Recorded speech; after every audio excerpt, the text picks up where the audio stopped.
भाई बाकी साथी थोड़ा सा रिक्वेस्ट कर रहे थोड़ा पीछे पहले पत्रकार साथी बैठ जाए। सबको राम राम जी, सबका स्वागत बहुत बहुत नमस्कार जी। नमस्कार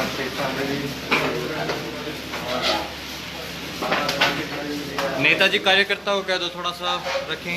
हाँ ठीक है, पीछे भी चलेंगे कोई। शाहिद शाहिद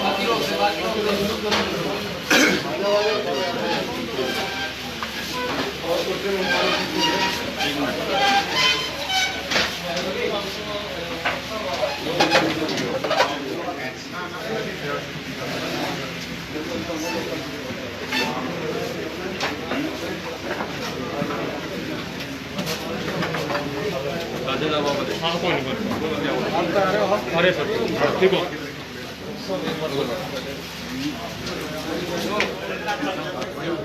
अरे नेता ये सारा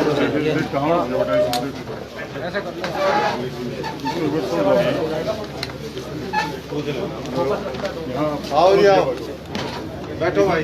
इसमें एक बार निकाल लो, आराम से निकल गया। ये भी इसमें से निकाल दो।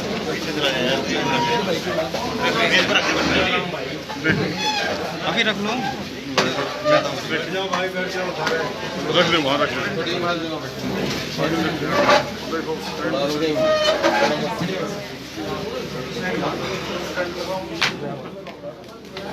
भाई बाकी साथी पीछे, अपने साथी बैठ जाओ। प्रेस वालों को पहले आगे करवा देते हैं, फिर सबसे मिलकर और फिर आगे की कार्रवाई शुरू करेंगे।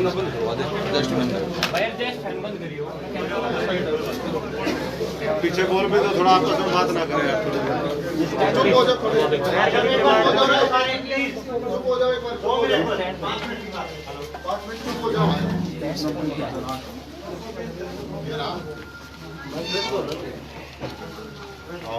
देखो कितने सुंदर लग रहे हैं सारे चैनल एक साथ जब सारे चैनल दिखते हैं तो बहुत अच्छा लगता है। आओ देवेंद्र जी, आ जाओ। देवेंद्र जी बैठो, आ जाओ थोड़ा थोड़ा पीछे रखो देवेंद्र जी, इधर थोड़ा पीछे बैठो जगह। मोबाइल की संग क्या भाई, पीछे से आना पड़ेगा। इधर का अच्छा आ जाओ। नहीं ले लो, इसमें से कूद आ जाओ जवान आदमी है जी। आओ मेरा जी, मैं तो आगे से अब भी बैठो। अब ठीक है, करें जी शुरू? यस जी शुरू करिए। ये मैं तो हटा लूं और लगा लो वहीं सारे। नीचे कर लो सर, आवाज़ थोड़ी सी। आवाज में थोड़ा पीछे से बोल, आवाज़ को।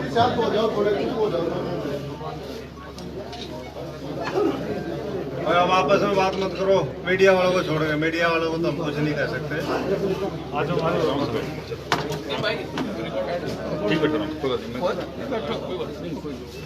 आज गोहाना में यहाँ पर पहुँचे सभी, क्योंकि बहुत से साथी ऐसे हैं जो चुनाव लड़े हुए हैं, बहुत सामाजिक राजनीतिक सभी हस्तियां हैं। बाद में नाम सबको दे देंगे, क्योंकि किसी का छूटेगा वो ठीक भी नहीं लगता है। सभी मेरे साथ आए हुए साथीगण और सामने बैठे मेरे सभी पत्रकार, छायाकार साथी, प्रिंट और इलेक्ट्रॉनिक मीडिया के हमारे सभी साथीगण। भाई पीछे बंद, चुप करवा दो थोड़ा सा।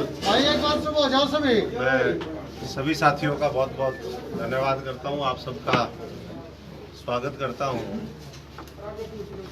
और सबसे पहले तो इस देश के अंदर जिस तरीके से पिछले 6 साल से चल रही है जो सरकार, चाहे वो प्रदेश की हो चाहे वो केंद्र और देश की सरकार हो, किस तरीके से वो हर वर्ग के ऊपर प्रहार कर रही है, ये अब किसी से छुपा नहीं। कई बार जनता कुछ भावनाओं में बह करके और जनादेश वैसा दे देती है जिससे घमंड और गुरूर जो है हुक्मरानों का बढ़ जाता है। लेकिन समय आता है उस घमंड को, क्योंकि ये लोकतंत्र है और जनता ही उसको तोड़ने का काम करती है। तो आने वाले समय में चाहे वो बिहार का मामला हो चाहे दूसरे प्रदेश, वो गुरूर टूटेगा। वो तो हरियाणा में तो वैसे ही टूट जाता, आप सब जानते हो। लेकिन कुछ लोगों की मिली भगत के कारण आज भाजपा अपना राज कायम करने में यहाँ पर कामयाब रही है। अगर वो मिली भगत नहीं करते और आज भी मिले नहीं हुए होते तो आज हरियाणा के अंदर कांग्रेस की सरकार होती। अब बिहार के चुनाव घोषित हो गए हैं और उसके साथ हम उम्मीद कर रहे थे कि बड़ौदा की भी तिथि तय हो जाएगी, लेकिन ऐसा हुआ नहीं, क्योंकि प्रदेश की जो सरकार है, ऐसे ही इन्होंने जींद में किया था। जब जींद का बाई इलेक्शन आया था तो जींद में भी ऐसे ही इन्होंने टलवा दिया था। फिर हम सब धरने पे बैठे। अब तो धरने पे बैठने वाला, संघर्ष करने वाला वैसे ही कोई नहीं बचा इस पार्टी में। तो कौन रखेगा, इसलिए प्रोग्राम तो हमारे पहले के भी तय थे, लेकिन बीच में कोरोना महामारी के चलते हमारे किसान साथी, गरीब साथी, मजदूर साथी वो सड़कों के ऊपर है, आड़ती सड़कों के ऊपर है, कर्मचारी सड़कों के ऊपर है। तो इन मुद्दों को लेकर के, और परिवार में हमारे एक घटना भी घटी थी, डेथ हो गई थी, इस वजह से बीच में 1-2 बार प्रोग्राम बड़ौदा के कैंसिल हुए। तो मैं आज आपके बीच में आया हूँ और ये मेरा आरोप है कि कहीं ना कहीं ये सरकार घबराई हुई है और ये अब ये कहेंगे कि हमारे यहाँ तो किसान आंदोलन कर रहे हैं, और चीज़ें हैं, कोरोना महामारी का बोलेंगे। कोरोना महामारी तो बिहार में भी है, फिर वहाँ क्यों नहीं चुनाव रोक दिए? तो चुनाव जो है ये सरकार अभी नहीं करवाना चाहती, इसको टालने की कोशिश करेगी। कल हालांकि इलेक्शन कमीशन में मीटिंग है बाई इलेक्शंस को लेकर के, लेकिन मुझे लगता है कि अभी ये इलेक्शन यहाँ पर नहीं होंगे और सरकार जो है वो इस इलेक्शन से बचने का काम करेगी। यहाँ तक मामला किसान गरीब मजदूर का है, जो 3 काले कानून इन्होंने पास किए, और ये मैं फिर कहना चाहूँगा कि अगर कांग्रेस पार्टी या दूसरा विपक्ष ईमानदार होता तो 5 जून को पहली बार अध्यादेश जारी हुए थे, उसके बाद किसान और आड़ती और दूसरे साथी तो सड़कों के ऊपर आ गए थे, ये क्यों नहीं आए? और इन्हीं की कमी और कमजोरी की वजह से आज जो है वो केंद्र के जो शासक हैं, प्रदेश के शासक हैं, वो निरंकुश हो चुके हैं। तानाशाही निरंकुशता, ये तो सब आप जानते हैं कि कितना, जब आदमी का दिमाग खराब हो जाता है वही अब हो गया। और इसीलिए उनको लगता है कोई कानून पास करवाओ, कोई उनको पूछने वाला नहीं, कोई रोकने वाला नहीं। 3 किसानों के खिलाफ काले कानून पास कर दिए, इसी तरीके से अभी श्रम कानून पास हुए। तो मजदूर, किसान, गरीब आदमी अगर मर जाएगा तो फिर बचेगा कौन? ये सरकार किसके लिए काम कर रही है ये आप सब जानते हैं। ये सरकार अडानी, अंबानी, बड़े बड़े महापूंजीपतियों की सरकार है, और इसलिए हमने जगह जगह जाके समर्थन भी दिया है। और आगे भी ऐसे राज को जो केवल कुछ लोगों को फायदा पहुंचाने वाला हो, तो उसको उखाड़ फेंकने का काम हम और हमारे सारे साथी मिलकर के करेंगे। बाकी बड़ौदा में आए हैं, सारे साथियों से मिलेंगे, उनसे चर्चा करेंगे। कृषि मंत्री कह रहे हैं कि कांग्रेस सड़कों पर है, किसान तो खेतों में व्यस्त है। देखिए, अगर कांग्रेस सड़कों के ऊपर होती तो यही सरकार में नहीं बैठे होते। कांग्रेस सड़कों पे कहाँ है? 20 लोग, 50 लोग। किसान सड़कों के ऊपर आया, थोड़े बहुत उन्होंने जो है अपना एक दबाव डालने की कोशिश करी, लेकिन अब तो कानून पास हो गए। ये कांग्रेस तो जहाँ इनको भेजा हुआ था राज्यसभा लोकसभा, वो छोड़ छोड़ के भाग लिए। जिस दिन कानून पास हो रहा था, 20 सांसद, जिसमें हरियाणा के भी हैं राज्यसभा में, वो सांसद कोरोना का बहाना ले लेके अपने घरों में बैठे थे। हम तो कोरोना 4 महीने से ढूंढ रहे हैं, हमें तो कोरोना मिला नहीं आज तक, और उनको जो है वो सारे गायब हैं। तो ये बिल पास करवाने का षड्यंत्र था, वो उन्होंने बिल पास करवा दिया। और जहाँ तक कृषि मंत्री है, उनका तो अभी मुंडाना में स्वागत किया तो था काले झंडे दिखा करके। ऐसे ही और जो उनके दूसरे विधायक हैं कई, और उसमें चाहे वो इंद्री का हम देख रहे थे, उनको गाड़ी छोड़ के भागनी पड़ी। कई और अलग अलग जो विधायक और सांसद हैं, वो आने वाले जो है समय में जनता का जो आक्रोश है, गुस्सा है, और जिस तरीके से उनकी अनदेखी हुई है, उनकी जिस तरीके से युवाओं का तिरस्कार हो रहा है, ना रोजगार मिल रहा है, आने वाले समय में इस प्रदेश के लिए भी बड़ी चिंता की बात है। लेकिन साथ साथ जो है इस सरकार के लिए जो बड़ा मुश्किल होगा। अशोक जी, आप किस बैनर के नीचे आप लोगों का लिए संघर्ष करेंगे? ना, बैनर तो हमारे पास ये सारा बैनर ही है। ये भाई जो आए हैं सारे साथी, आने वाले समय में हम तो पूरा घूम रहे हैं कई महीने से, सबकी सलाह मशवरा कर रहे हैं। तो ये तो समय और जो हालात होंगे। कांग्रेस में रहते हुए आपने रफाल के लिए आवाज उठाई, साइकिल यात्रा निकाली, वो काम नहीं आई, तो हमने अब तो कैसे? पैदल भी किया, साइकिल यात्रा भी करी, विधानसभाओं के घेराव अगर पिछले 5 साल में 6 साल में किए है तो मेरे अलावा तो किसी ने करा ही नहीं जी। है। ना कोई दूसरी पार्टी में था, ना कांग्रेस में था। आज जो है कांग्रेस नोटंकी कर रही है, नूरा कुश्ती चल रही है। अगर ये समय पे कर रहे होते आज राज ही कांग्रेस का होना था। तो इसलिए बैनर क्या होगा, मंच क्या होगा, ये तो समय पे होगा। मैं तो लोकतंत्र को मजबूत करने के लिए आज आया हूँ जी। और लोगों को मजबूती जिस चीज़ से मिलेगी वही हमारा फैसला होगा। तो आज हमारे 12-13 कार्यक्रम रखे हुए हैं कई गाँवों में, उसमें हम जाएंगे, साथियों से मिलेंगे और जो सबकी रजामंदी होगी उसके हिसाब से आने वाले समय में फैसला करेंगे। ये वो साथी हमारे साथी जो मैं समझता हूँ कि ये जितने भी साथी बैठे हैं, अगर इनको उकलाना से हमारे पुराने ईटीओ हैं, वीआरएस लेकर के आए, खूब इन्होंने संघर्ष किया, इनके यहाँ टिकट बेच दी लोगों ने। ये भी विधायक होते हैं, इधर ये हमारे आर्य साहब हैं, ये विधायक होते हैं, हमारे महावीर जी विधायक, ये सारे संघर्ष ये हमारे नरवाना से बैठे हैं, इधर ये हमारे एमसी साहब बैठे हैं, इधर नीलोखेड़ी से बैठे। कौन सा ऐसा तंवर साहब, लाठीचार्ज को लेकर कृषि मंत्री ने कहा कि कांग्रेस जो है दुष्प्रभाव फैलाने के लिए इस प्रकार की वीडियो क्रिएट करती है, सोशल मीडिया फैलाने के लिए। देखिए, ये तो हकीकत है कि एक आदमी जीन्स में, वो तो जीन्स वाला तो वैसे है, लाठियां तो जो है सैकड़ों पुलिस वालों ने मिलकर के चलाई है और वो किसके इशारे पे चलाई है? वो सरकार के इशारे पे चलती है। तो सरकार को खुद ही नहीं पता कि डायरेक्शन किसने दी। ये पूरी तरीके से मैं समझता हूँ कि एक ऐसी सरकार है जिसको पता ही नहीं है, दिशाहीन सरकार है। और इसी दिशाहीन सरकार ने हरियाणा को भी एक अंधकार की तरफ धकेल दिया है और इससे उभारने का काम हम सब लोगों को मिलकर के करना है। कि हमने ऐसा कोई आदेश नहीं दिया और हम इसकी एसआईटी बना के जांच भी अरे करेंगे। भाई, एसआईटी कितनी जांच होली? 6 साल में कोई गया नहीं जेल में। पहले कहते थे करप्शन किए हैं, बीजेपी यही कहती थी ना।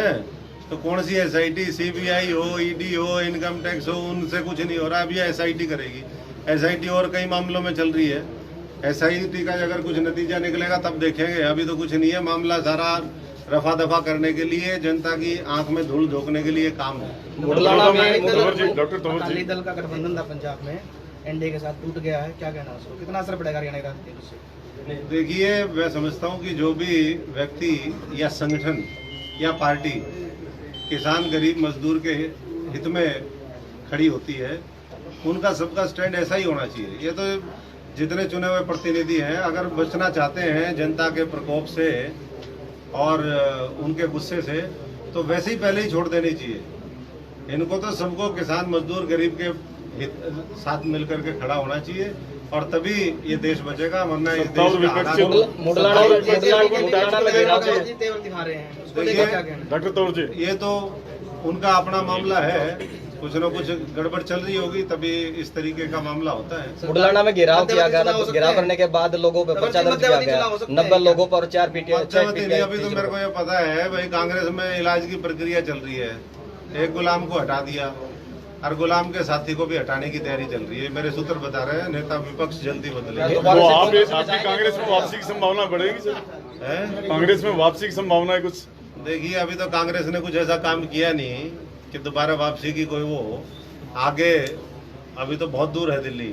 अभी तो मैं सारे साथियों से सलाह कर रहा हूँ, ऐसी अभी कोई गुंजाइश दिखती नहीं। कहाँ जहाँ गुलाम और गद्दार बैठे हों, जल्लाद बैठे हों, जो जनता के ऊपर बीजेपी के साथ मिली भगत करके राजनीति करते हो, वहाँ अशोक तंवर ईमानदारी सच्चाई के रास्ते पर चलने वाला है और आर पार की लड़ाई लड़ता है। आर पार की लड़ाई लड़ेंगे। बड़ौदा उपचुनाव में डॉक्टर तंवर जी, बड़ौदा उपचुनाव में आप अपना प्रत्याशी उतारेंगे या किसी पार्टी के उसके प्रत्याशी को समर्थन देंगे? देखिए, अभी तो हम नब्ज टटोलने आए हैं, टेम्परेचर चेक करने आए हैं। आप 1 दर्जन लगभग गाँव में घूमेंगे, हाँ, तो लोगों से राय तो होगी भाई। लोगों की राय के हिसाब से अभी मैं कैसे बता दूं? मैं तो राय लेने आया हूँ। सर, टेम्परेचर तो मुडलाना में आप बता ही रहे हैं, कैसा रहा? हाँ। सर, तो उसके उस हिसाब से आप क्या करूं? थोड़ा टेम्परेचर तो मेरे ऊपर भी छोड़ो, कुछ जनता के ऊपर भी छोड़ो। तंवर साहब, टेम्परेचर पे डॉक्टर के पास अगर कोई पेशेंट जाता है, वो एक बार खुद भी तो नब्ज देखता, हाँ भाई तेरी ठीक है, बीपी हाई है, लो है, क्या है। डॉक्टर साहब, एक सवाल और है जी।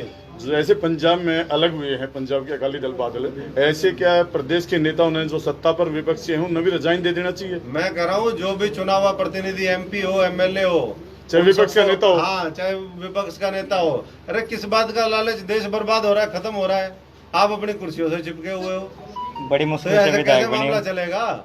अरे बीजेपी का देख लो, कल राष्ट्रीय कार्यकारिणी घोषित करी इन्होंने, जी 80-90 लोग बनाए हैं, हरियाणा का एक भी निकम्मा नहीं बनाया।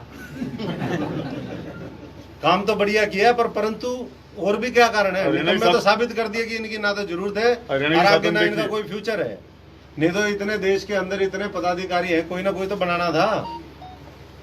तो भारतीय जनता पार्टी कितना तवज्जो देती है हरियाणा के भाजपा के लीडरों को, ये इससे साबित होता है। तंवर साहब, जैसे घेराव किया गया था मुडलाना में कृषि मंत्री का, उसके बाद 6 पीटीआई टीचरों पर और 80 से 90 लोगों पर मामला दर्ज किया गया, वो भी सोशल डिस्टेंस का और मास्क को लेकर और सरकारी कामकाज में दखलंदाजी करने के लिए, क्या करें? देखिए, ये तो सरकार जो है दमन का चक्र अपना चलाती है। दमन के चक्र से कौन बचाएगा? सुदर्शन चक्र। और वो किसके पास है? किसके पास है?